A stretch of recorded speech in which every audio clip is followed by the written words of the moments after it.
todos. Realmente este es un momento muy importante. Las conferencias plenarias saben que en los congresos son especialmente significativas porque es ahí donde nos encontramos todos escuchando a especialistas, y en este caso especialistas sobre un área particular que es la que convoca al Congreso, la didáctica de la literatura, y en este caso, por suerte, tenemos a Gustavo Bombini aquí en Salto con nosotros. Gustavo Bombini es profesor y licenciado en Letras por la Universidad de Buenos Aires, doctor en Letras por la misma universidad y doctor honoris causa por el CELEI Chile. Entre 1988 y 1989 fue tallerista del proyecto sobre adolescencia del Plan Nacional de Lectura de la Dirección Nacional del Libro de la Secretaría de Cultura de la Nación, dirigido por Eve Clemente. Desde 1987 es docente en la Universidad de Buenos Aires, desempeñándose actualmente como profesor asociado a cargo e investigador en la Cátedra de Didáctica Especial y Prácticas de la Enseñanza en Letras y en dictado de seminarios sobre temas de políticas de lectura y prácticas socioeducativas. Entre 1994 y 2016 fue profesor titular e investigador en el área de didáctica de la lengua y la literatura en la Universidad Nacional de La Plata. Desde 2002 es director de la carrera de licenciatura en enseñanza de la lengua y la literatura. Desde 2011 es profesor desde 2011 del profesorado universitario en letras y director de la carrera de especialización en literatura infantil y juvenil de la Universidad Nacional de San Martín. Es profesor de carreras de posgrado y postítulos en las Universidades Nacionales de Córdoba, Misiones, de la Patagonia, San Juan Bosco, del Comahue, Catamarca, Entre Ríos, Guadalajara, entre otras. Es profesor del Seminario de Literatura Infantil y Juvenil, del postítulo en Ciencia del Lenguaje del Instituto Superior del Profesorado Joaquín González de Buenos Aires y del Taller de Oralidad, Lectura y Escritura del Profesorado de Lengua y Literatura del Instituto Superior del Profesorado Alicia Muro. Entre 2001 y 2008 ha sido coordinador del área Lecturas y Escrituras y entre 2002 y 2010 coordinador general del postítulo en literatura infantil en la Escuela de Capacitación Docente del Ministerio de Educación de la Ciudad Autónoma de Buenos Aires. En el 2000 y entre 2003 y 2007 se desempeñó como coordinador del Plan Nacional de Lectura del Ministerio de Educación, Ciencia y Tecnología de la Nación. Desde 2010 a 2016 se desempeñó como coordinador de materiales educativos en el Ministerio de Educación de la Nación. Es autor de antologías, varios artículos, libros de su especialidad, entre los que voy a destacar La trama de los textos, Problemas de la enseñanza de la literatura, Otras tramas, El lugar de los pactos, El nuevo escriturón, El gran Sarmiento, Literatura y educación, Los arrabales de la literatura, La historia de la enseñanza literaria de la Escuela Secundaria Argentina, libro que recibió el premio a Mejor Obra Teórica en Educación de la Feria del Libro de Buenos Aires, edición 2004. El currículum sigue, no quiero abundar, pero ya sabemos obviamente que tiene credenciales más que suficientes para que nosotros estemos muy contentos de poder contar con él, recibirlo hoy en el SAT de Salto y estar dispuestos entonces a escucharlos con mucha atención. Bienvenido Gustavo, muchas gracias.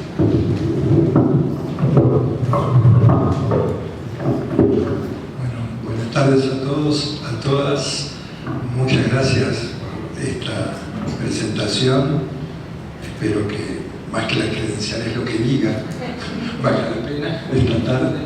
Y estoy muy contento de estar aquí en Salto, muy agradecido a la Asociación de Profesores por esta invitación a un evento tan específico. Así que bueno, agradezco a Álvaro, a todo el equipo y a todos los colegas que estuvieron en contacto conmigo para concretar esta visita, y pasó que en los días previos, o apenas yo había recibido esta invitación, veo en una librería un libro que se llama Un viaje a Salto de Circe Maya, pero que claro, narra otro tipo de viaje en otro tiempo histórico, para otra cosa y en otras condiciones, ¿sí?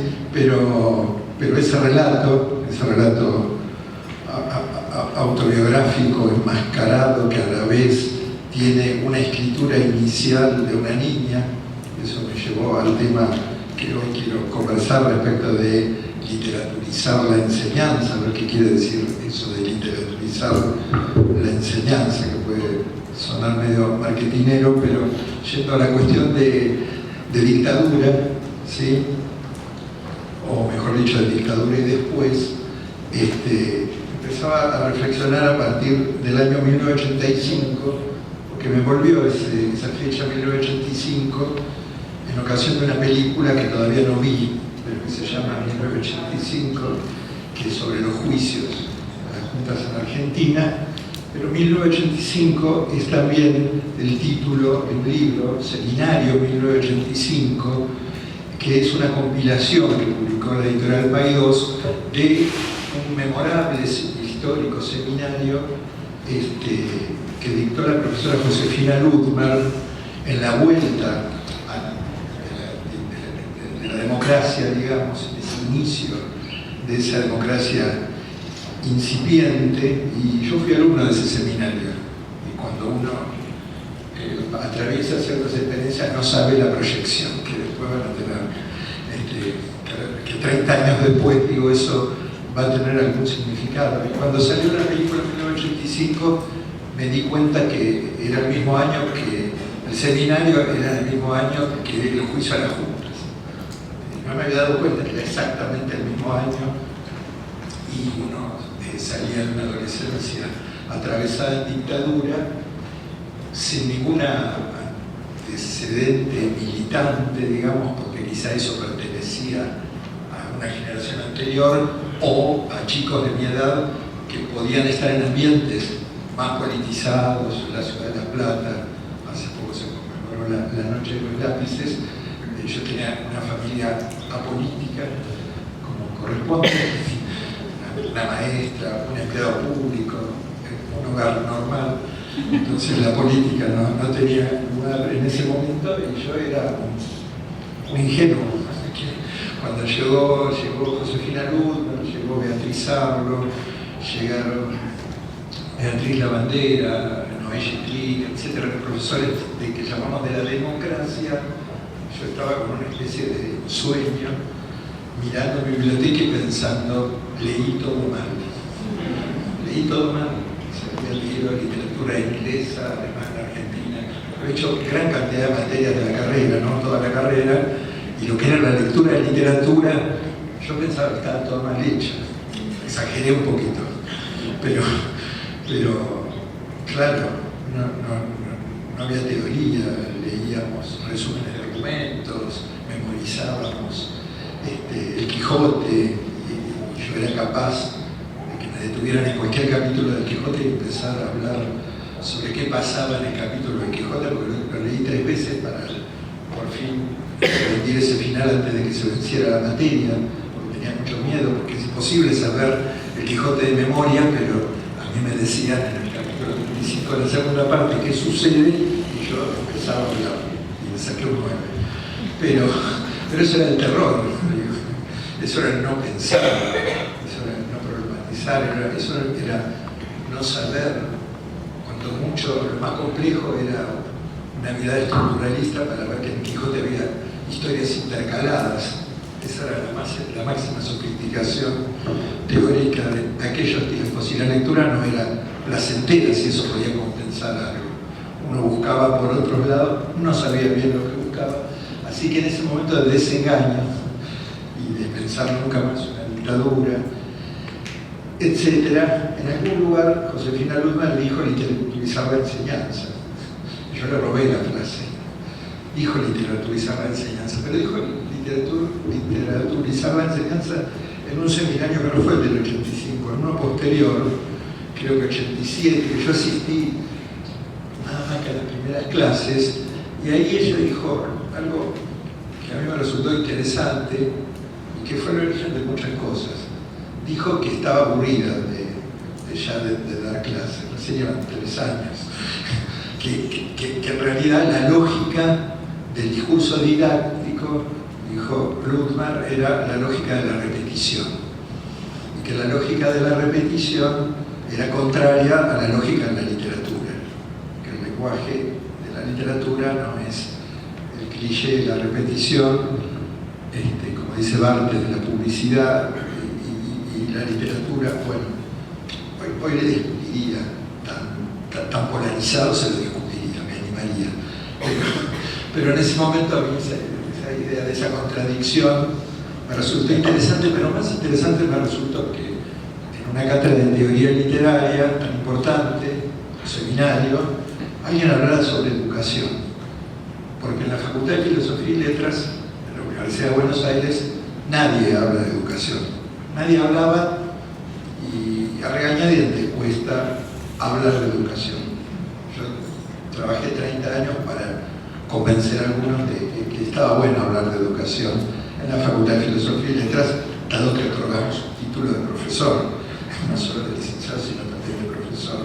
Así que se fue construyendo un camino donde la llamé por teléfono a la propia Luthmer, un joven así lanzado, de pico, y entonces le pregunto por qué había hablado de eso, o sea, le pido una entrevista, voy a su casa, etc. Y le pregunto si sobre eso que ella había dicho, que era un desarrollo de esta polarización que ella armó, se podía armar un proyecto de investigación.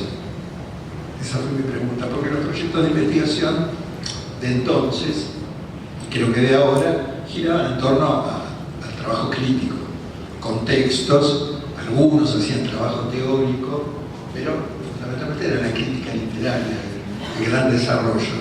Y yo no tenía ganas de hacer crítica literaria, no tenía ganas de quedar anclado durante 5 años alrededor de un autor o de un problema. Todo me gustaba, pero no. Y algo de la educación, por esto de la maestra, de la madre, no sé, el deseo de dar clase, siempre había estado ahí. No leí que eso era como un poquito contracultural ahí adentro. Pero Luthmer fue muy astuta, porque me dijo que sí, que eso que había dicho podía ser un proyecto de investigación, y me dio el teléfono 821-377 de Ana María Barrenechea. Se me llevó a la madre educadora, a la jefa del estructuralismo, que ya bien sabemos. Anita te tiene que dirigir, dijo así. Anita no daba clases en ese momento, sí dirigía el Instituto de Filología y Literaturas Hispánicas en la Vuelta a la Democracia, y para mí era como hablar con Dios. Estaba muerto de miedo, y ella era una mujer encantadora. Silvia la conoció alguna vez, pero era una mujer afable, simpática, etcétera. Y yo le dije: Josefina dice que usted me dirija. Bueno, te voy a firmar. A mí la educación me importa, dijo. Y efectivamente después, y hace poco, me tocó escribir una semblanza sobre Ana María Barrenechea, que se publicó, y yo traté de rescatar ese compromiso permanente de haber participado, por ejemplo, no directamente en el gremio, pero sí en la lucha por el estatuto docente, en los años 50, sus vínculos con algunos pedagogos, como Gregorio Weimar, referentes importantes con los que ella interactuaba, y ella me dio una visión interesante, sin querer creo, pero ahora haciendo la semblanza también lo recupero, de la posibilidad de lo interdisciplinario. Porque a mí este doctorado, que el producto es ese libro, Los arrabales de la literatura, la historia de la enseñanza, me llevó a hacer seminarios sobre educación. O sea, puse una pata, digamos, en el área de ciencias de la educación, y algunos creen todavía en mi facultad que yo soy de ciencias de la educación. No, yo soy interdisciplinario. Y me gustó fundar esa necesidad de lo interdisciplinario a la hora de explicar unas prácticas, que son las prácticas de enseñanza y las prácticas de formación docente, que no se explican de manera unívoca solo con las disciplinas lingüísticas y literarias. Que es necesario una mirada compleja sobre un fenómeno multicausal que es la enseñanza y la formación. Entonces, bueno, era el momento en que Adrián Puigros daba clases en la facultad. Tuve como unos lujitos que a uno le tocan circunstancialmente en la vida, pero que están buenos. Cuando uno 30 años después dice, ¿pero qué pasó? Y habían pasado unas cositas importantes.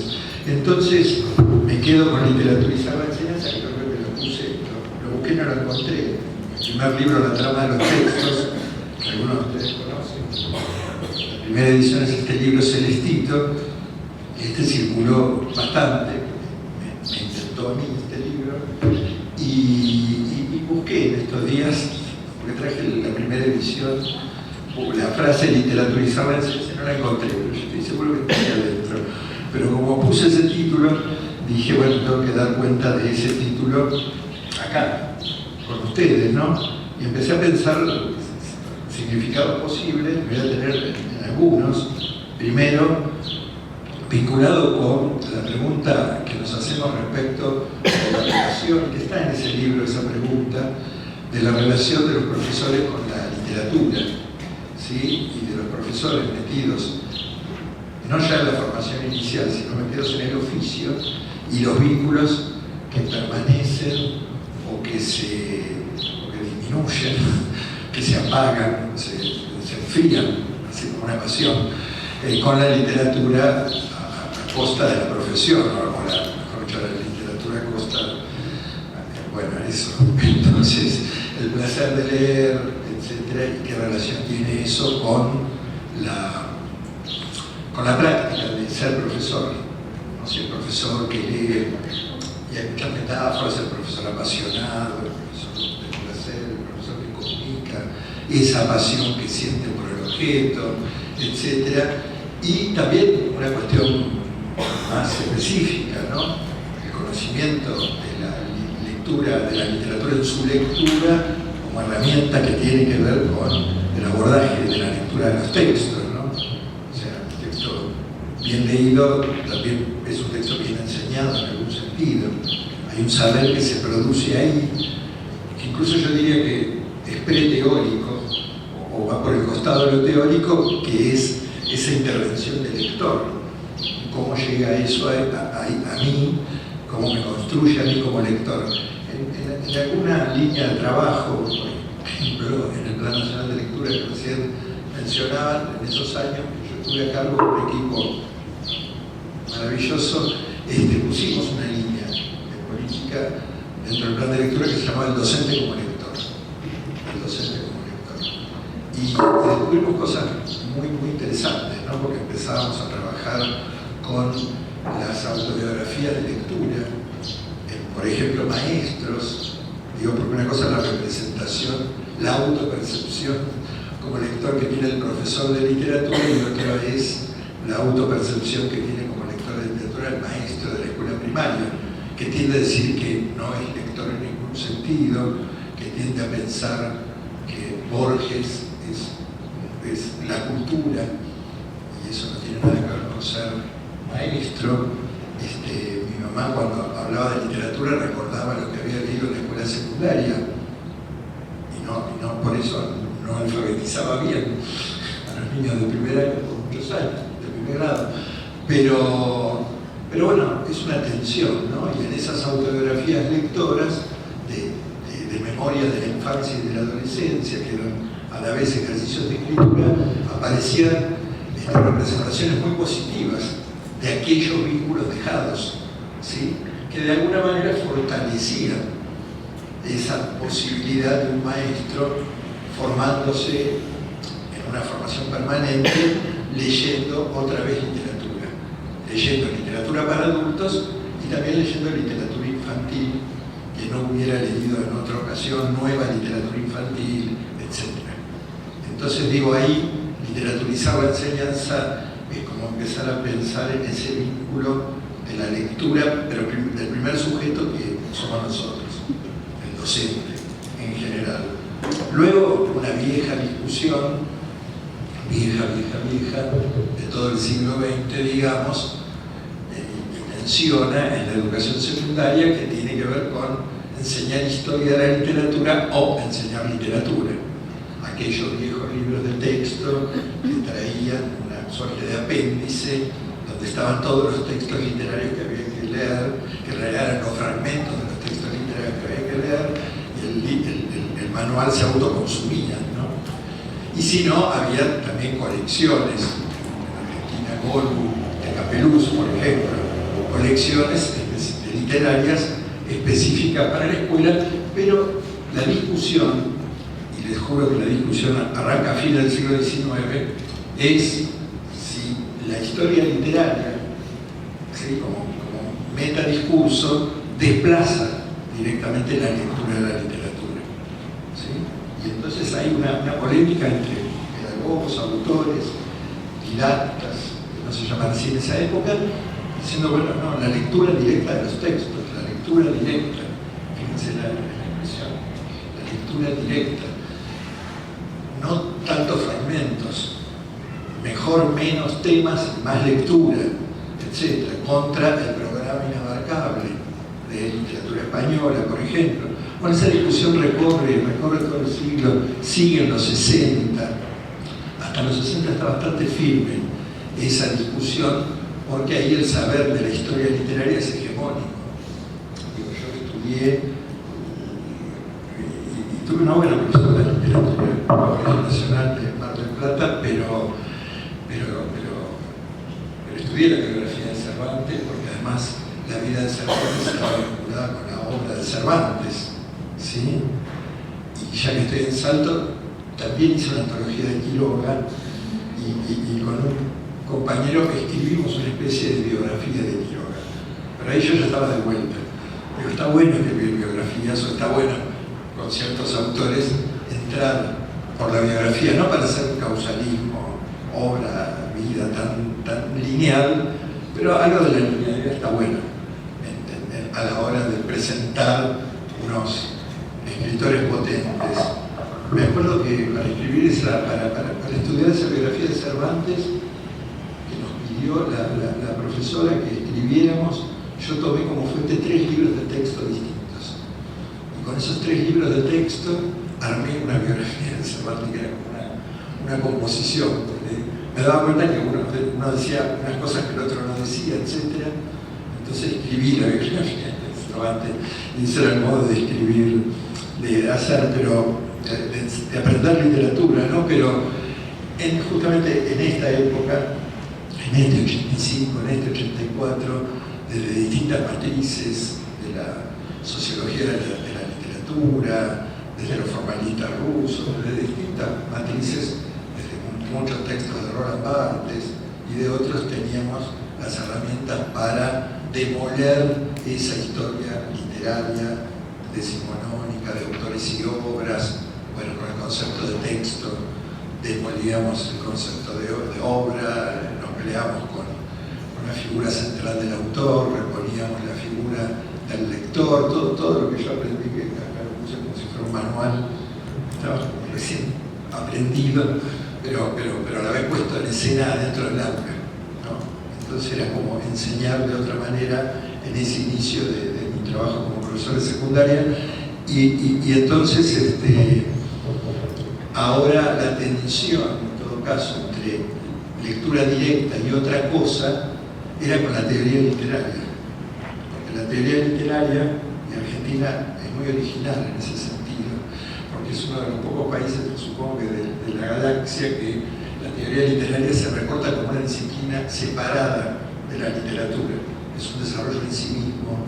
Hay una colega de la Universidad del Litoral que ha historizado las cuestiones de la institucionalización de la teoría literaria en la Argentina, y todavía se llama teoría literaria, y un posgrado el posgrado se llama estudios literarios, pero yo sé que hay una columna de los que querían que se llamara posgrado en teoría literaria, cuando estudios literarios parece ser más amigable, más amplio.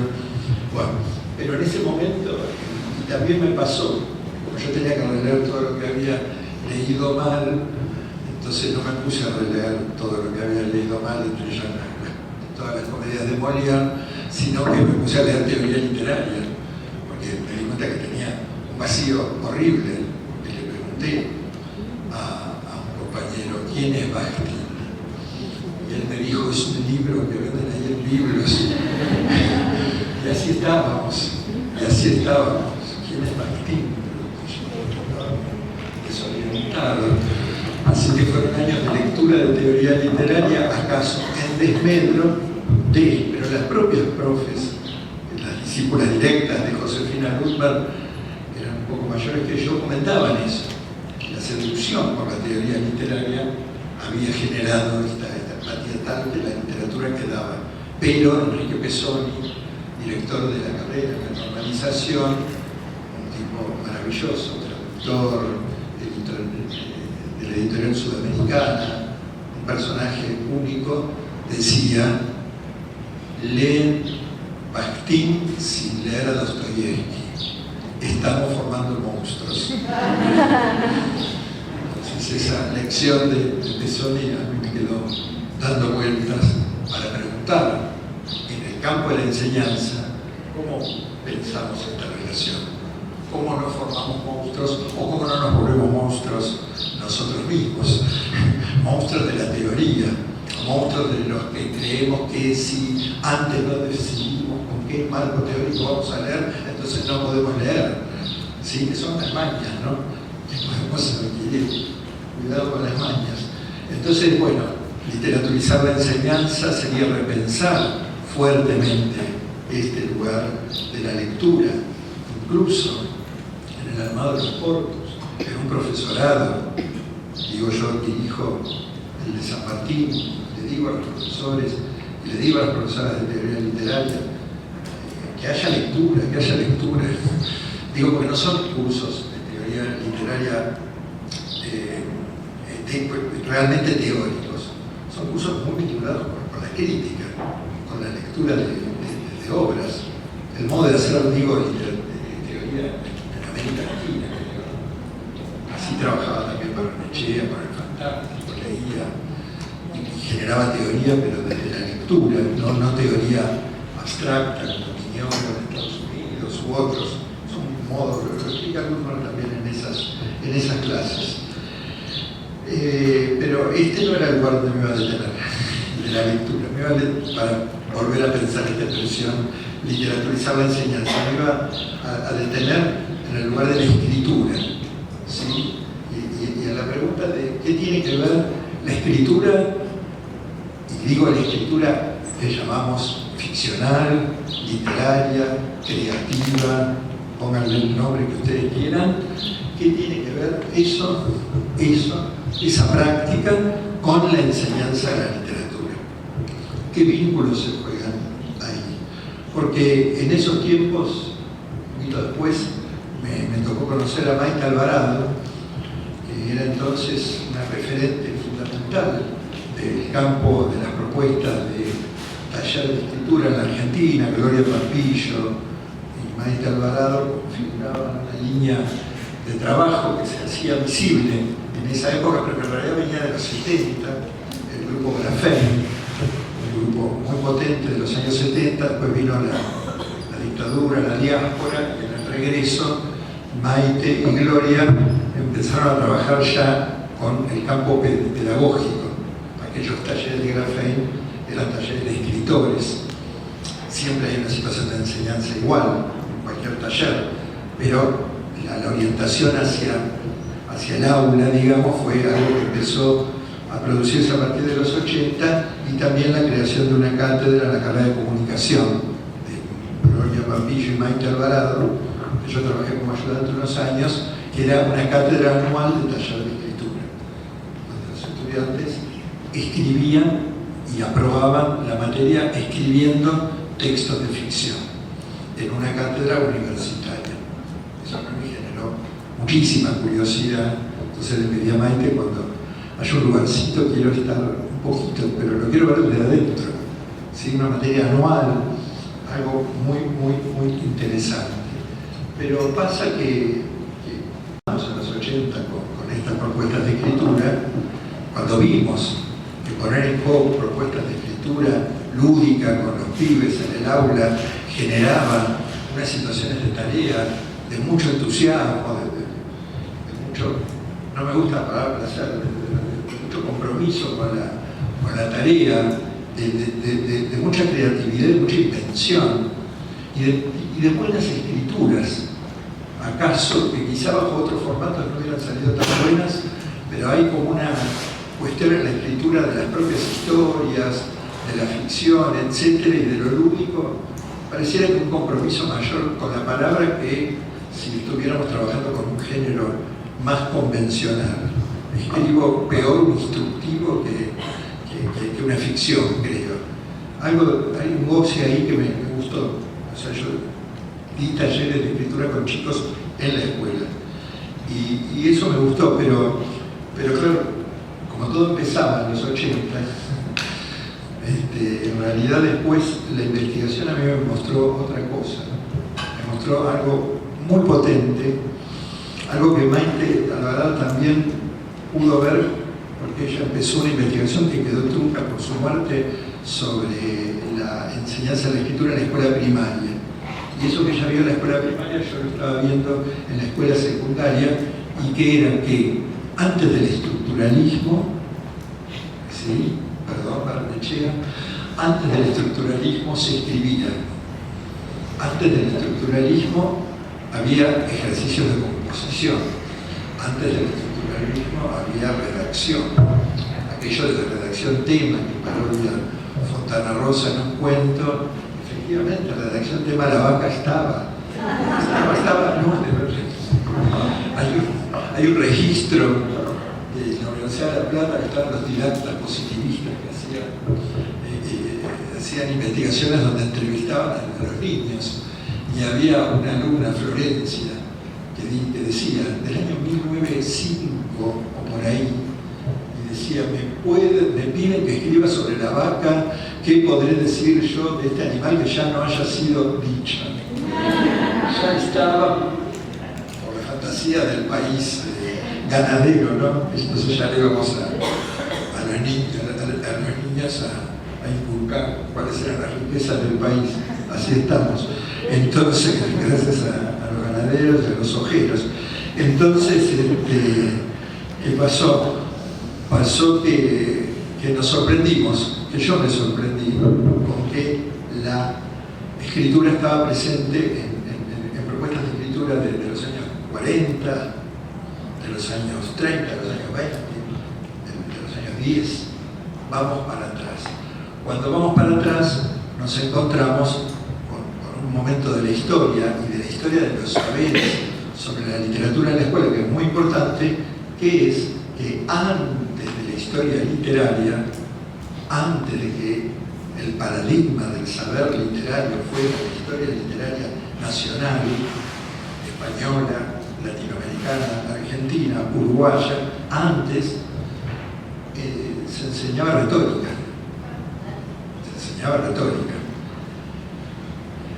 Los niños griegos del siglo V a.C.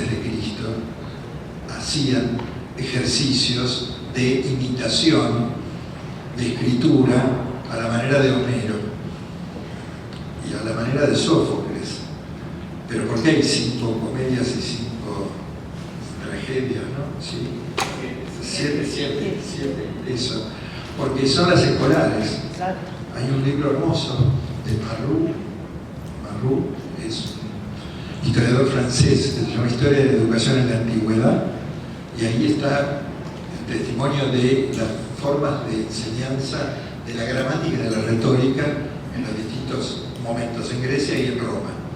Y ahí los ejercicios de escritura eran el soporte, digamos, de la enseñanza de los saberes retóricos, donde a la vez retórica y gramática articulaban, conversaban mucho mejor que gramática e historia, que son como dos mundos divorciados. En cambio, gramática y retórica conversaban bastante bien. Entonces ahí apareció un artículo que en ese momento no estaba traducido, de Gerard Genet, que es un artículo que se llama Retórica y Enseñanza, donde Genet, un artículo del año 66, donde él recupera precisamente esta cuestión de la idea de los clásicos como modelos a imitar, analiza manuales del siglo XIX, franceses, del siglo XIX que son similares a los que se usaban en otros países. Algunos eran traducciones o adaptaciones. Entonces dice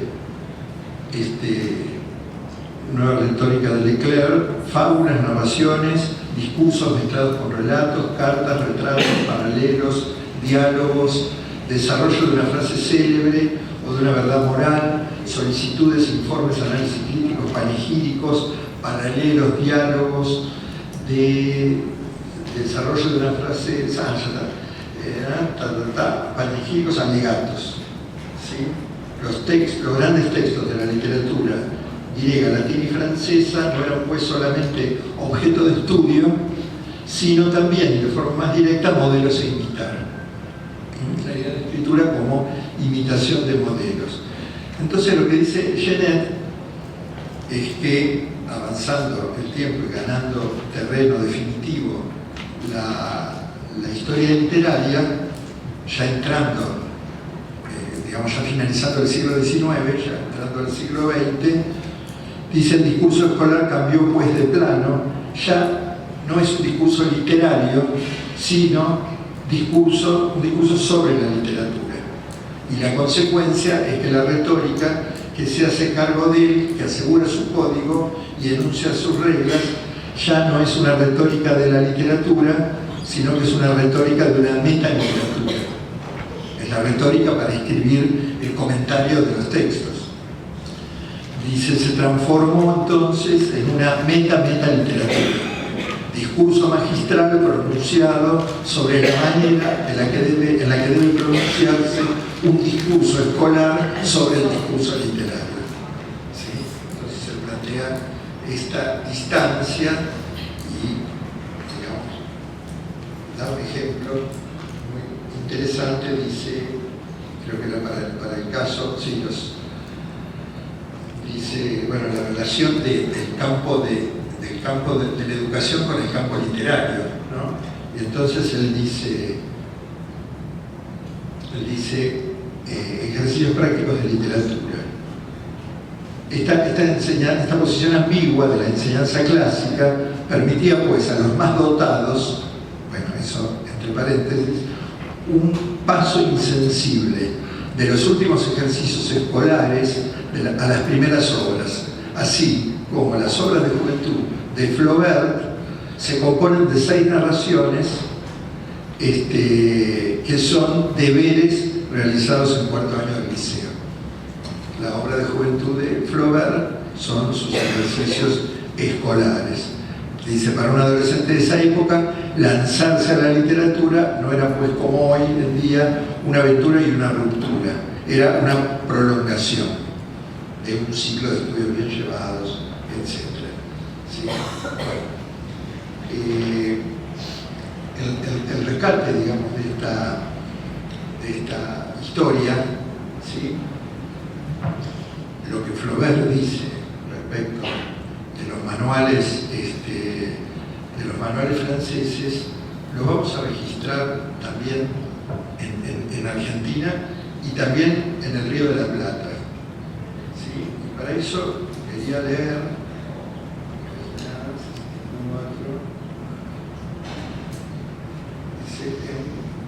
en Montevideo hay un profesor que se llama José Pedro II, catedrático de la Universidad de Montevideo, que presenta que publica un artículo en 1916 que surge, dice, de la conferencia de oposición a la cátedra de 1913, ¿sí? Y plantea algunas ideas. Dice: la enseñanza de la literatura reclama una apreciación más racional y filosófica que supere ese simple saber enumerativo y empírico de que están plagados tantos textos corrientes. Dice que se está refiriendo dice: excluir del curso de literatura en secundaria las adocenadas retóricas, cuyo ideal parece haber sido exclusivamente definir escolásticamente el mayor número posible de formas literarias o intentar clasificaciones de catálogo. Está criticando la retórica por ese afán bueno, de armar ese catálogo, ¿no? Y sigue, además, apoyándose bueno, teorías sobre lo bello, la relación de la poesía con la pintura, la arquitectura, la música, etc. Es todo lo que él dice en su texto de oposición. Y después dice, haciendo tan frecuentemente como les fue posible excursiones por el territorio de estas otras artes, por medio de grabados, fotografías o reproducciones que serían a su clase como los trozos mejor escogidos de Virgilio o de Dante, de Cervantes o de Víctor Hugo. Está proponiendo una enseñanza activa, ¿verdad? Una enseñanza activa. Pero también habló Rodó en El Mirador de Próspero. Rodó tiene un artículo en 1909 de la enseñanza de la literatura, y está ahí, se enrola junto a Pedro Enríquez Ureña, al dominicano que está en Argentina, en la pelea con la retórica, y dice, el escritor vive en un mundo, el retórico vive en otro distinto. Para los tratadistas de retórica, el arte literario no se ha modificado, especialmente desde Boileau. El escritor aprende, se rectifica, se transforma. El retórico es impenetrable e inmutable. Bueno, seguimos la inmutabilidad, dice la importancia relativa de los géneros literarios, se está cuestionando las definiciones tan estables, son condiciones, distintas épocas, los géneros van caducando y decayendo, otros se realzan, ¿no? Y dice, las clasificaciones de los retóricos clásicas deben ser revisadas y adaptadas al orden de la realidad literaria actual. Bueno, por ejemplo, dice la epopeya, porque se sigue hablando de la epopeya. Y sigue y dice, en un tono crítico, y dice, un texto de teoría literaria hay que plantear que acompañe el desenvolvimiento de la literatura contemporánea. Eso dice Rodó. Bien, ahora, de la misma época de Rodó y de José Pedro II, hay dos profesores argentinos, que yo encontré en mi investigación, que trabajan específicamente con la escritura de textos ficcionales. Uno de ellos es Emilio Alonso Criado, cuyo padre era español y tenía un cargo diplomático en Montevideo. Después la familia, ahora me acordé de ese dato, después se muda la familia a Buenos Aires. Yo creo que Alonso Criado era abogado en realidad, porque encontré testimonios de que había estado en la Reforma del 18 en Córdoba, pero hablando en nombre de la Facultad de Derecho, y no lo encontré en los registros de estudiantes de la Facultad de Filosofía y Letras de esa época, pero era común que abogados pudieran enseñar literatura. Y él tiene una posición sobre la enseñanza de la literatura cuestionadora, digamos, de algunas fuertes afirmaciones canónicas que podía estar haciendo contemporáneamente a Ricardo Rojas respecto de la inclusión del teatro popular, por ejemplo, y él incluye manifestaciones del teatro popular, gauchesco, y también marcas de la inmigración italiana, que era algo que los grandes intelectuales estaban combatiendo en ese momento, la contaminación lingüística por el lado de la inmigración y especialmente italiana. Y él dice, bueno, los sujetos con los que trabajo son estos. Después en otro momento dice, bueno, hay que nacionalizarlos un poco, está así medio tensionado, pero sabe, tiene una conciencia de que está haciendo un tipo de práctica, por eso publica su libro. Y la mitad del libro, bueno, yo le propuse a la Universidad Pedagógica Nacional de Argentina, que tiene una editorial y una colección sobre historia de la educación, les propuse volver a publicar el libro de Alonso Criado, que era de 1919, lo volvimos a publicar en 2018, ¿no? 99 años después, porque está en digital y de acceso libre. Después les puedo dar los datos. Es muy interesante bueno, están los programas del profesor, están lo que él llama clases, que son unas conferencias, ¿sí? Pero después, digamos, la mitad más, un poco más de la mitad del libro, es una antología la segunda parte es una antología de los textos escritos por los estudiantes. Porque él dice, el libro se divide en dos partes. Yo enseño así literatura, este es el resultado de mi enseñanza. Y el resultado de su enseñanza son los textos de los estudiantes, que son textos de ficción, muchos de ellos, que son textos referidos a autores, una consigna que parece que da siempre, recuerdos e impresiones de mi vida de estudiante, que varios resuelven, mis impresiones, dónde empecé y cuándo empecé a estudiar, libros que he leído, personaje histórico que más admiro, etc. Y varios contestan, escriben, pero escriben en serio los estudiantes. Y después hay algunas biografías de autores, después hay poesía, sí, de un secundario que no es el Colegio Nacional de Buenos Aires, es un colegio mediano, más o menos las clases medias, digamos que ellos. No son los colegios de la aristocracia, de la oligarquía, que es el más en Buenos Aires, o algunos confesionales, sino acá estaban las clases medias. Acá ya estamos en el gobierno de Irigoyen, ya las clases medias tienen su representatividad, el primer presidente elegido por sufragio. Entonces, bueno, hay un clima de época, ¿no?, para pensar que hay un docente democratizador, que hay un docente que cree. ¿Y qué pasa? Dice un texto: el matón del arrabal era guapo, gotas ancestrales de Moreira bullían en su sangre criolla de peleador indómito. En el barrio, los pilluelos lo admiraban silenciosamente, mientras insinuaba en sus mentes infantiles un pensamiento inquietante: ser como Jacinto, ilusión acariciada que brotaba flor de labio en un barboteo de injurias, mientras la mano, en gesto de coraje, imaginaba un quimérico puñal. No es Borges, es Nicolás Olivari. Es decir, el poeta Nicolás Olivari era alumno de Alonso Criado, con lo cual se comprueba aquello de Flaubert, de que los textos de juventud eran lo dicho en la tesis que hizo una colega en La Plata, donde incluyó El matón del arrabal como primer texto, una tesis sobre Nicolás Olivari. Fíjense, la escritura es impresionante, pero sí, así es hermoso el texto. Pero bueno, ahí tenemos, ¿no? 1918, cuarto año, segunda división, Nicolás Olivari es el alumno.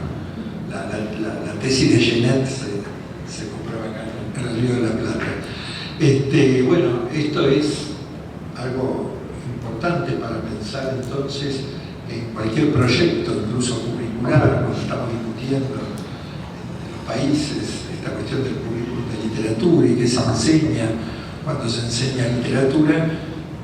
Bueno, digo, si bien estamos pensando en qué paradigma teórico, tenemos esa discusión, también me parece que hay algo que se define desde el campo de la práctica. Que si hay un campo de la práctica que tiene que ver con la escritura ficcional, hay una producción de saberes. Esa práctica configura en sí misma saberes.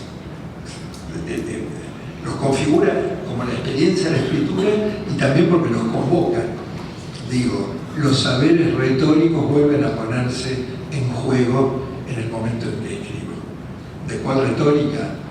La retórica de la invención, la retórica de la elocutio, la retórica de la dispositio, es decir, las figuras, las estructuras y la invención. ¿Sí? Porque ahí Genet hace una adquisición, que ahora no me voy a meter, pero ¿cuál de las tres formas de la retórica, no?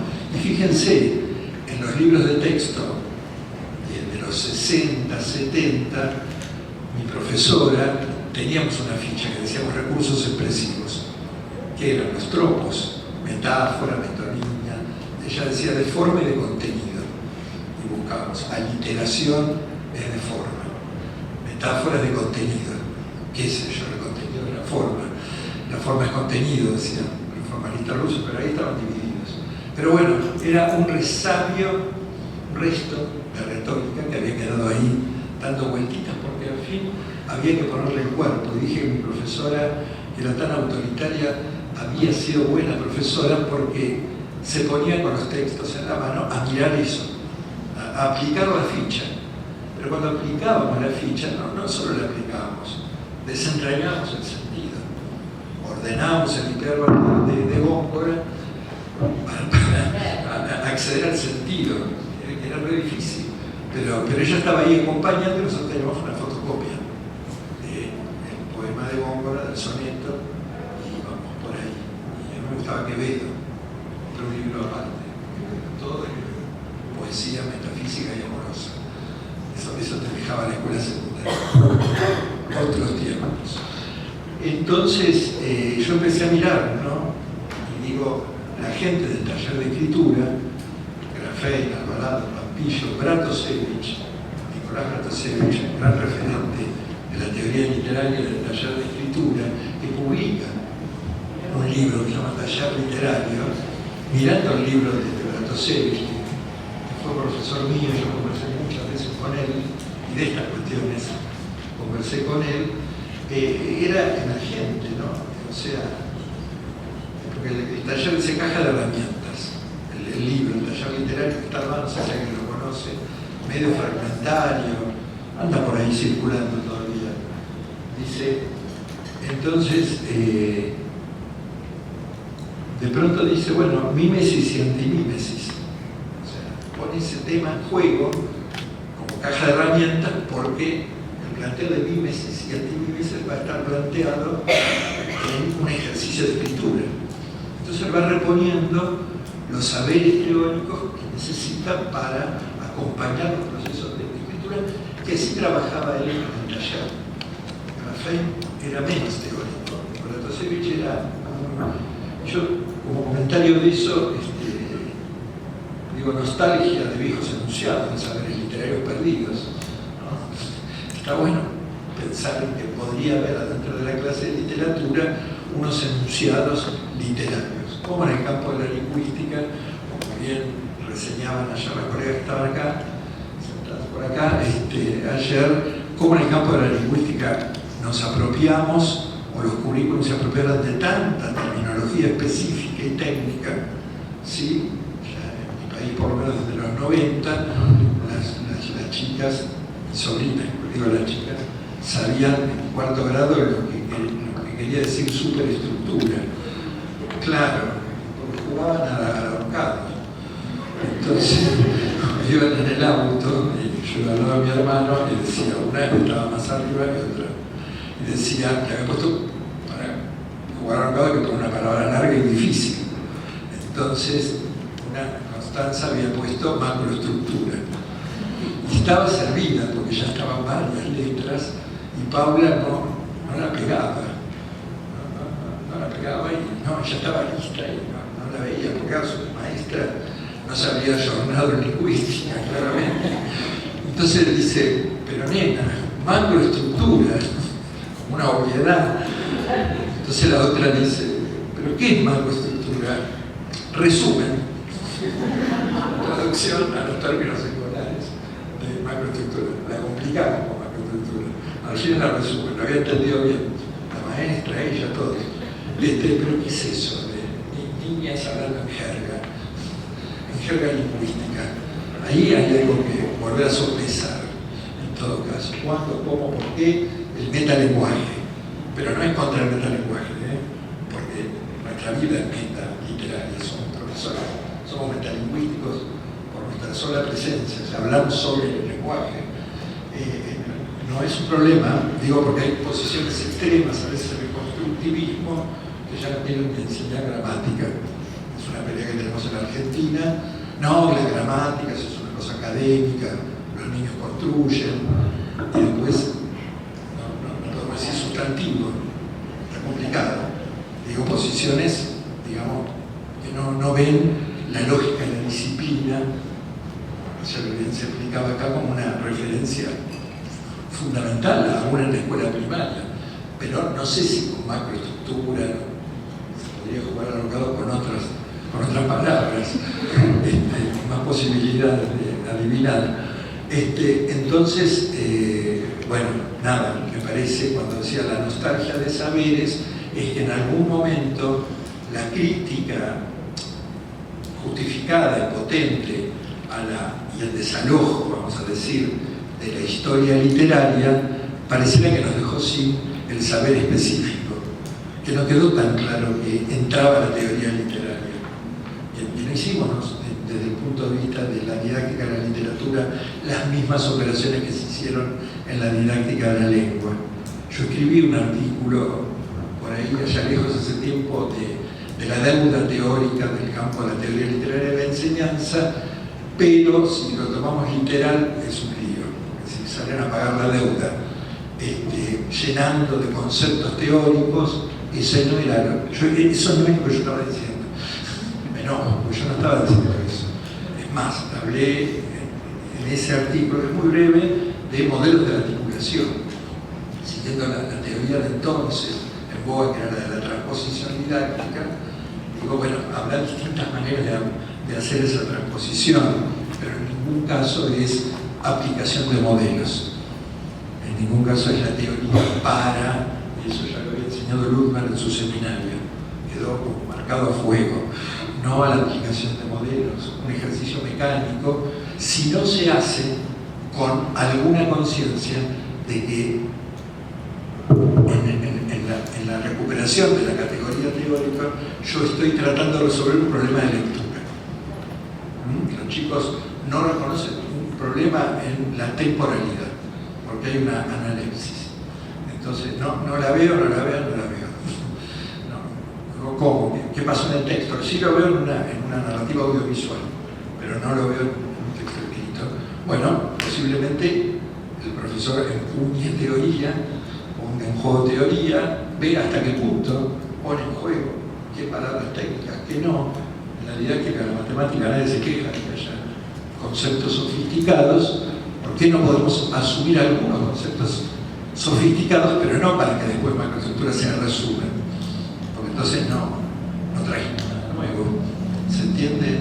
Pero ahí hay un artículo de Maite Alvarado que para mí es muy importante, que se llama Escritura e Invención en la Escuela, que está en un libro del Fondo de Cultura Económica que se llama Escritura e Invención en la Escuela. Ese artículo antes había aparecido en otro libro, y ella ahí plantea la idea de la retórica de la invención. Y retoma a Rodari, cuando Rodari decía si existe una teoría de la... ¿Por qué no puede existir una teoría de la fantástica, de la producción de ficción? Ya dije, creo que todos deben conocer Rodari, que lo sumamos.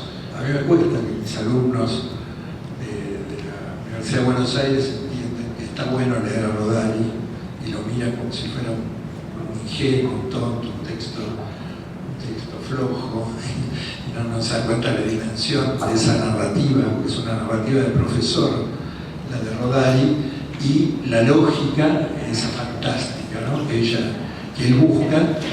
En los recorridos que estaba haciendo Maite se asocian a la retórica de la invención. La idea de invención está en, ¿cómo se llama el retórico latino? Ya me voy a acordar. Pero pusimos un curso de retórica en el profesorado universitario en Letras en la Universidad de San Martín. Pusimos un curso de retórica, aparte de los cursos de teoría literaria y de literatura, aprendieron retórica. Había un texto muy interesante que leímos a mediados de los 90, cuando lo leímos fue con Maite, de Brunner, un psicólogo cultural, Brunner, Realidad Mental y Mundos Posibles, un libro hermoso, y ahí en el primer capítulo y en el segundo, Aproximación a lo literario, él se apoya en teóricos de la literatura. Vemos que Brunner maneja el campo y toma de Todorov algo que llama operaciones de subjetificación, que tienen que ver con el modo en que el discurso literario transforma el discurso ordinario, vamos a decir, ciertas operaciones que al fin son operaciones retóricas. Digo, es una concepción de literatura, ¿no? Habrá otras. Ahí se está trabajando con textos narrativos y hay un proceso que hace experimental donde un lector y otro lector, dos lectores leen el mismo texto, es un texto de Joyce, y tienen que renarrar el texto de Joyce. Y hay un lector que lo renarra centrado en la historia y otro lector que lo renarra centrado en el discurso, que cuando lo renarra recupera los procedimientos de discurso que estaban en el texto y el otro se queda con la anécdota. No es para armar experto novato, enseguida sale experto novato en la escuela, es porque tiene algo de cognitivo eso, investigación cognitiva, no es para eso, sino para que podamos pensar en que la práctica de la lectura supone, yo en ese momento le llamaba como obstáculos para la comprensión, o si ustedes quieren, desafíos, donde hay un proceso lingüístico de cierta complejidad. El texto me obliga a pararme, a leer levantando la cabeza, como dice Barthes. Paro ahí porque entré, como me pasaba ahí con vos, que estaba tan desordenado. Entonces paraba ahí y tenía que hacer otro proceso para volver al texto. Sí, ese leer levantando la cabeza tiene que ver con interpretar, pero también tiene que ver con asumir lo retórico como desafío de lectura. Ahí había algo del orden de la enseñanza, me parece, ¿no? Me parece que si eso ocurre bien, uno podría decir, estuve enseñando literatura esta mañana. Me parece que estuve enseñando, me parece que alguien aprendió algo, pero cuando alguien relee su texto, que lo escribió a partir de una consigna que tiene atrás un juego retórico a resolver, cuando uno relee su texto y encuentra eso, ese alumno que reescribe, que hace la segunda versión, está aprendiendo algo. Está aprendiendo de la pura práctica de la retórica en territorio. Ahora, cuando los profesores damos consignas de escritura, las resolvimos nosotros antes. Muchas veces no. Entonces, porque las hemos tomado de un manual, porque a veces inventamos consignas y están divinas, pero no las probamos con nosotros mismos. Estaría bueno hacerlo, porque en todo caso soy yo aprendiendo en la resolución, ¿no? Decía el grupo Grafey, no sé de quién del grupo Grafey, porque era un grupo, es esta frase, pero alguna autoría tendría, y estaba Maite también. Toda buena consigna, toda consigna tiene algo de valla y algo de trampolín. Toda consigna tiene algo de valla y algo de trampolín. El trampolín tiene que ver con la invención. La valla tiene que ver con la restricción del lenguaje, con la dimensión retórica del lenguaje, con algo que tengo que resolver, de las figuras, de la dispositio, de la organización del texto y en el orden de la invención también debería ser coherente. Si pienso en composición tema la vaca, eso era puro trampolín, ¿no? Salvo el género composición en sí, o cuando se enseñaba en la escuela descripción, ¿no? Antiguamente la descripción era un género escolar, no existe la descripción fuera del mundo escolar. Si existe, está metida dentro de una narración, pero no anda sola la descripción. Pero en la escuela sí anda sola. Y decía, bueno, muy lindo, descripción a partir de una lámina, un ejercicio de esta época también, descripción a partir de una lámina. Bueno, había escritura, estaba lleno de propuestas de escritura, uno uno podría decir, ¿y cómo se juega eso en la formación docente? ¿Cómo formamos a los futuros docentes para el trabajo con la escritura en el aula, ya sean 50 niños? ¿Cómo construir un currículum que pudiera transmitir esto? Me parece que eso sería un desafío para América Latina. Construir un currículum de la escritura tenga este lugar preponderante. Ayer las colegas decían algo muy importante, decían que el enfoque comunicativo había desplazado a la literatura en función de los textos importantes, del uso cotidiano, etc. Hicieron ellos una ligación entre el neoliberalismo, ese modelo. A mí me tocó en un momento asesorar en un proceso que se estaba dando el currículum en Perú hace unos años, y había gente que sostenía que en la educación básica no había que enseñar literatura. La literatura era para... Yo llevaba ejemplos de literatura infantil, registros hechos por maestros, donde se veía cómo los maestros ponían en juego saberes literarios con niñas de tercer grado, y había un sector duro que estaba totalmente marcado por la línea catalana, vamos a decir, por el enfoque comunicativo que viene de España, y ahí apareció la palabra competencias. Sí, la nombraron ayer, y cuando ellas se hicieron, claro, me gustó mucho, no sé si andan por acá todos los que dijeron, así sí, me gustó mucho porque a mí me encanta hacer esos mismos panoramas. Sí, quedaron bien. A mí me encantan esos para mirar un poco desde arriba, y desde arriba y desde atrás, ¿no? De la historia, como cruzar las dos cosas. Y ahí ustedes algo dijeron del neoliberalismo, que había unas palabras, no sé qué, pero competencia también viene de ahí. Hay un trabajo de Bronckart y Dolz, donde ellos hacen un poco la genealogía de competencia, que arranca con los enfoques con Heinz o con Chomsky, pero luego en el neoliberalismo esta palabra la tomó el mercado y se convirtió en una palabra de mercado.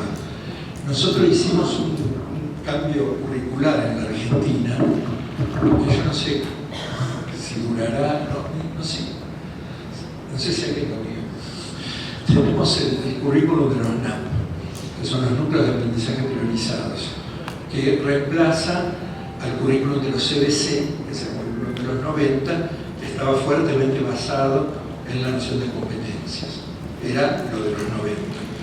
En el 2003, más precisamente en el 2004, hubo un trabajo curricular que estuvo a cargo de una amiga y pedagoga de la Universidad de Córdoba, que falleció recientemente, Adela Coria, que viene de un trabajo importante, ese núcleo de gente de Córdoba muy vinculado con México y con la línea socioantropológica, Elsie Rockwell, la etnografía, como la entrada de la línea mexicana, pero no por Buenos Aires, sino por Córdoba. Y ahí hay una definición de saberes y conocimientos. Se corrió del vocabulario oficial la palabra competencias y se puso en su lugar saberes y conocimientos, porque ustedes hablaban de la reposición de los saberes, y con conocimientos se está hablando de los conocimientos legitimados, se está hablando de las tradiciones culturales que la escuela reproduce, del arte, de la ciencia, de la literatura, etc. Y con saberes se está hablando un poquito más ampliamente, con una mirada más antropológica, sobre los saberes otros, no legitimados, pero que tienen que ver con las comunidades, con saberes no legitimados desde el punto de vista académico, pero que tienen fuerte arraigo cultural. Y yo pondría ahí las lenguas originarias en uso y todos los elementos culturales que vienen junto con las lenguas como formas de conocimiento. Bueno, ese currículum de los NAP, hay un trabajo de Adela Coria, que después lo puedo mandar, que ella misma hizo años después, recuperando la experiencia de haber generado. Yo creo que el Ministerio no lo comunicó bien.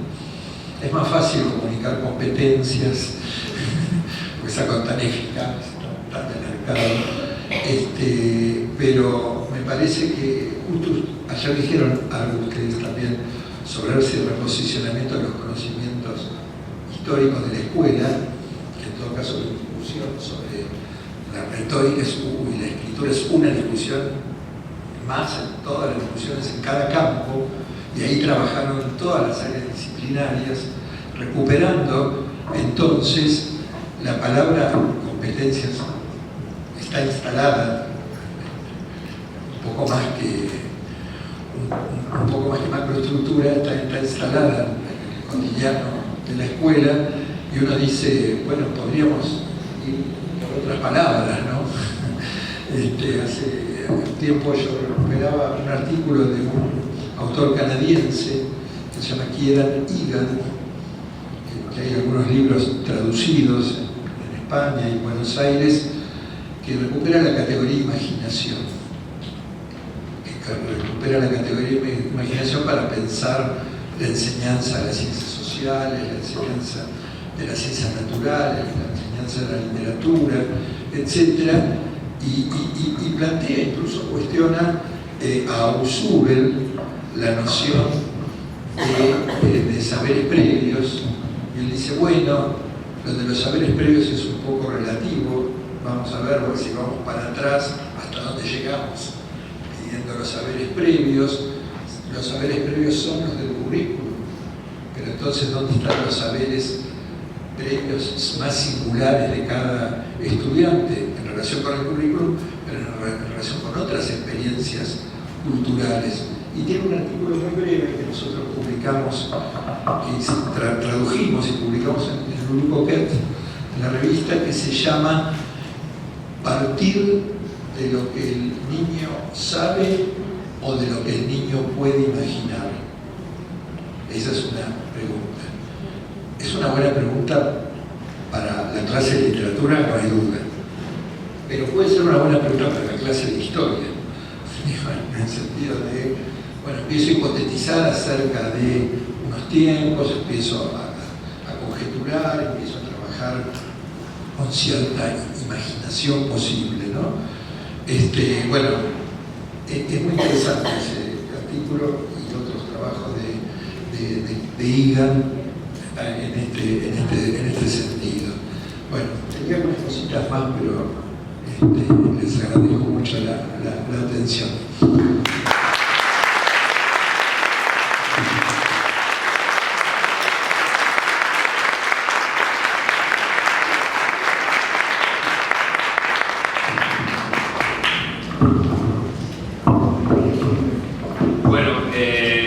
No tenemos mucho tiempo, pero tenemos un poquito como para poder entrar en diálogo con Gustavo, así que abrimos un espacio de comentarios y preguntas, ¿sí? Bueno, Nelida y después Gabriela. Ahí va. Bien, no, Gustavo, muchas gracias por lo que nos has invitado. Me quedé pensando en que si esos viejos profesores que a partir de la retórica ponían a los estudiantes ante el desafío de resolver, porque en definitiva es eso lo que hacemos cuando generamos una consigna de escritura y también de lectura, el desafío que tienen que vencer. Estaban enseñando competencias y despojamos a la palabra de lo ideológico, que no pretendo despojarla, por favor, no me vayan a ir a otra. Me gusta mucho más la palabra saber, pero creo que los profesores de literatura estamos permanentemente poniendo a los estudiantes ante determinados desafíos, conozcan o no conozcan previamente eso. A mí de Ausubel me rechina el adjetivo, ¿no? Lo significativo. Yo no puedo saber de antemano qué puede ser lo significativo para mi estudiante. Pero bueno, pero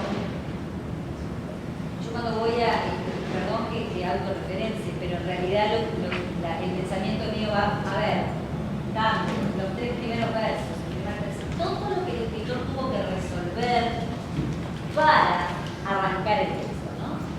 Es decir, que cuando uno pone consignas de escritura, pone al estudiante en situación justamente de resolver problemas contraídos a partir de la focalización, desde dónde, desde cuándo, en fin.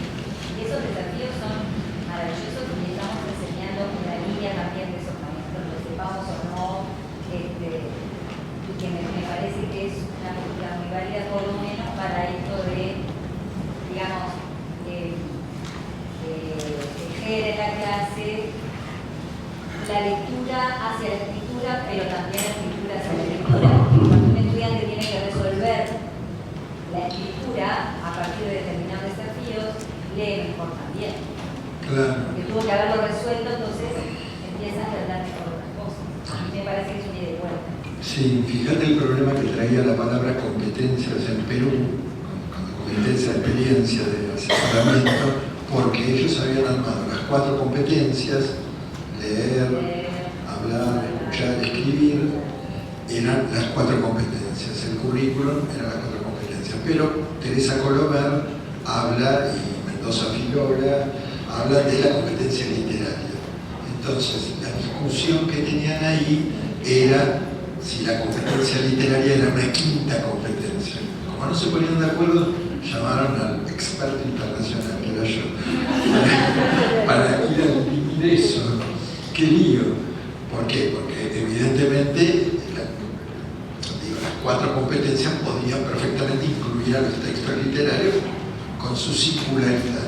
Pero para mí se jugaba un problema político, más de fondo, que si yo meto los textos literarios adentro de las 4 competencias, quedan a la cola, esto que decían ustedes ayer, de un texto más, es un texto más. Entonces, ponerlo como competencia, como 5ª competencia, aseguraba que quedara en el currículum, si no se licuaba. Si no se licuaba, no sé cómo terminó la cosa, yo me fui.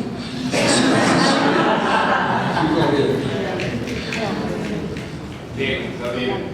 Sigo con el tema de la competencia. Ha generado una cantidad de falsas contradicciones impresionantes. Pero yo la vi a la palabra utilizada de una manera muy interesante en la educación corta de la cultura de Jerome Bruner. Y pienso, mirando hacia el futuro y con los recursos que hay hoy, cuando él habla, por ejemplo, habla de competencia narrativa y habla de representación mental, ¿verdad? Y todo eso, ¿qué te parece cómo se juega hoy el tema del audiolibro y del trabajo de la producción oral para promover justamente una competencia literaria inicial, digamos, cuando hay dificultad de la destreza lectora? Sí, venimos hablando de lectura-escritura, pero en realidad tenemos que repensar la díada y pasar a la tríada: oralidad, lectura-escritura. Históricamente la oralidad no ha tenido buena prensa, porque la escritura es en la escritura donde se condensan un montón de problemas y fundamentalmente la norma, ¿no? La norma, la oralidad queda del lado de aquello. Bueno, aparecían de pronto unas actividades para regular la conversación, etcétera, que eran muy ficticias. Me acuerdo de libros de texto de los 90, cuando aparece el bloque oralidad, sí, ahí aparecían. Nunca encarnó tan fuertemente oralidad en la escuela. Ahora hay un recorrido teórico que están haciendo algunos investigadores ingleses, bueno, y en Argentina hay algunas personas que están trabajando con las teorías de la literacidad, que vienen del campo sociolingüístico, del campo cultural, y ahí las teorías de la literacidad plantean, bueno, una sociolingüista peruana que se llama Virginia Zavala. Ahí ellos plantean la falacia de la, ¿cómo se llama? Ahora me olvidé, es una expresión que lo que discute es la supremacía de la escritura por sobre la oralidad, casi con la idea de que la escritura corrige la oralidad, ¿sí? Y no ve la autonomía como práctica social y lingüística de la oralidad. Entonces hay una revalorización de la oralidad para no pensarla como subsidiaria de la escritura, discutiendo hipótesis que están muy fuertes en el libro que siempre hemos citado para hablar de oralidad, que es Oralidad y Escritura de Ong. Y ahí Ong dice cosas medio terribles, si lo leemos finito, porque él dice que el pensamiento es con la escritura, entonces las sociedades ágrafas no tenían producción de pensamiento. Bueno, hay una serie de lingüistas, otros que son los de la literacidad, que le discuten a Ong y a varios otros esta supremacía. En realidad Zavala dice, bueno, esto es una mirada europea, nosotros tenemos las lenguas originarias como lenguas que siguen operando en la oralidad. Bueno, una serie de, que en realidad lo que hacen, no podemos profundizar, pero lo que hacen es discutir o poner en discusión la supremacía escolar, cómo la escuela ha jerarquizado la escritura por sobre la oralidad. Entonces se establecen las teorías de la gran división. Estaría Ong dentro de los teóricos de la gran división, que son Havelock, Ong y el otro que ahora me voy a acordar el nombre, está publicado en Gedisa, Woody. Estarían los de la gran división y los que vienen con una mirada más social y mirando y quizá más antropológica. Bueno, hay una discusión interesante que puede tener consecuencias pedagógicas importantes respecto a cómo valorizamos la oralidad de estos estudiantes que decimos escriben como hablan. Entonces hablan mal, escriben mal. Bueno, ¿qué hacemos con ese enunciado? Escriben como hablan, para que no sea un enunciado que genere, que se centre únicamente en el déficit, sino tratar de desarmar ese escriben como hablan para poder pensar en algún sentido. Pero eso hace a la revalorización de la oralidad como objeto de enseñanza. Bien, yo quiero hacer una pregunta, pero me voy a mojar un poquito, o te voy a hacer mojar a vos un poco más. Porque me parece muy interesante el tema de problematizar un asunto que tal vez los estudiantes y profesores, jóvenes o más viejos, hayan tenido con su profesión, el oficio de enseñar y los vínculos con la lectura, ¿no? Muy bien. Ese es un aspecto que en algún momento me gustaría profundizar. Pero en el contexto del Congreso, como justamente se llama los desafíos actuales de la didáctica de escritura, yo quisiera que pudieras, brevemente, porque esto es otra cosa, pudieras decir cuál es para ti o cuáles son los desafíos de la didáctica de la literatura hoy. Quizás en la Argentina, pero como nosotros somos casi en paralelo, esto podría ser transpolable a nuestra realidad. ¿Quiere los tips?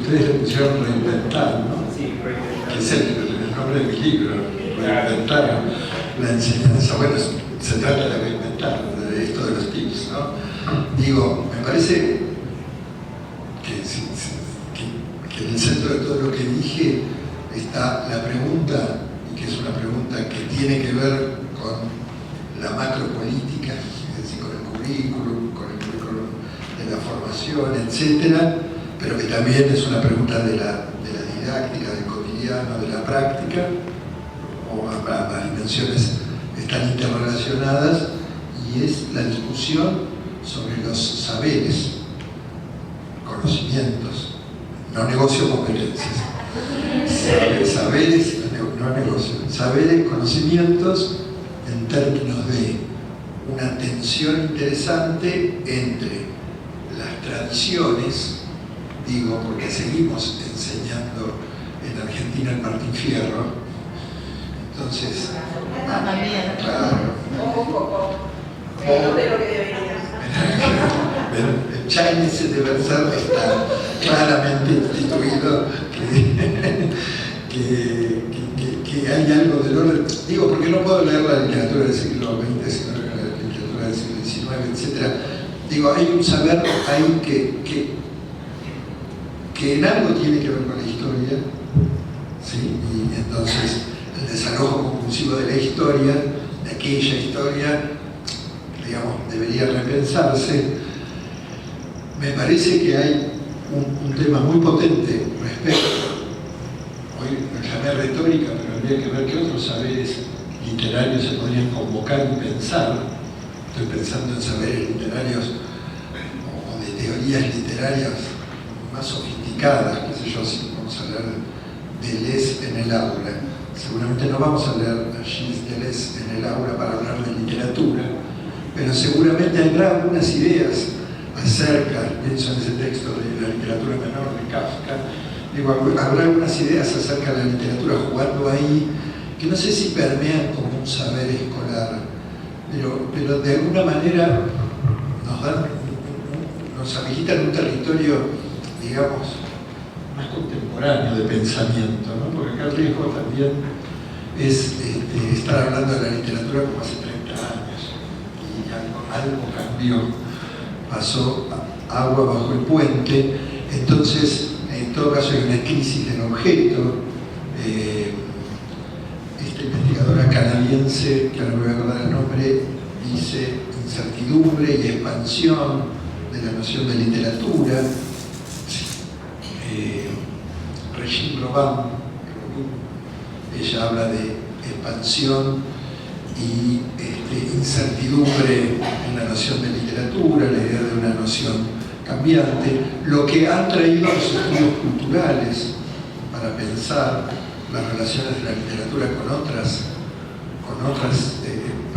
producciones, ¿sí? Las tecnologías y los modos de lectura, que son distintos a la escena de lectura clásica, con la novela en la mano. Digo, me parece que ahí hay una transformación y hay poco lugar en los currículos de formación de profesores para pensar estas transformaciones. Hay una especialista argentina, Claudia Cossack, que habla de las tecnopoéticas, por ejemplo. En América Latina hay un trabajo enorme con poesía que se publica únicamente en las redes. Eso tiene una presencia, no digo que tiene presencia en la vida de los estudiantes, que quizá en la vida de los estudiantes está la presencia de otras cosas que ocurren en las redes, donde también hay lectura, escritura y comunidades de lectores, ¿no? Y eso es un fenómeno absolutamente potente, interesante, y que habría que encontrar estrategias relacionadas con la construcción de saber adentro del aula, donde en todo caso esas experiencias de esas comunidades de lectores pudieran hacer parte de esa clase y dialogar con el martillero también. Cómo pensar un aula intercultural en ese sentido, ¿no? Con producciones que vienen de usinas de producción diferentes, donde ya no es el mundo del adulto, el mundo de la producción editorial, oficial, impresa, salir del libro. Hay que salir del libro, decía. Y cuando se decía salir del libro, pensaba que los alumnos tenían que ir al teatro, pensaba que los alumnos tenían que ir a entrevistar escritores, e iban, entrevistaban a Gálvez, hay una entrevista ahí de la maestra normal, quiero decir, 100 años antes, ¿no? ¿Cuáles son las prácticas culturales, letradas, en todo tipo de soporte, por las que hoy transitamos y podemos establecer este diálogo, ¿no? Para que no pase lo que decía Rodó, que los retóricos viven en un mundo y el problema es que los profesores podemos vivir en un mundo y los estudiantes en otro. Me parece que es un momento de gran desafío para la escuela poder establecer estos diálogos sin prejuicios. Ya no tenemos los prejuicios de cultura alta o claro, todo eso menor, literatura es menor, eso ya es viejo, por suerte. Pero me parece que hay ahí una mirada así, sí, que es un poco también la mirada de los estudios culturales, ¿no? Que miran todos los procesos de una manera más transversal, ¿no? Que esto a la escuela le va a costar un poquito.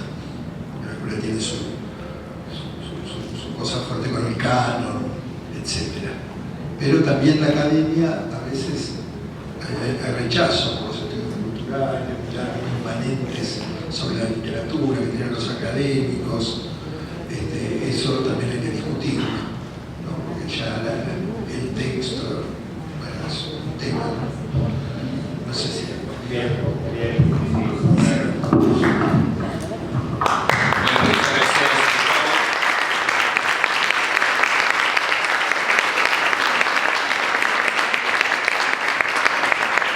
también queremos que se lleve un recuerdo de este año en particular, que nuestra asociación está cumpliendo 30 años de su fundación y sí, todo. El año 22 ha sido celebratorio. Y entonces te vamos a regalar la lapicera que, bueno, exactamente, para seguir haciendo ese trabajo de escritura. Muchas gracias.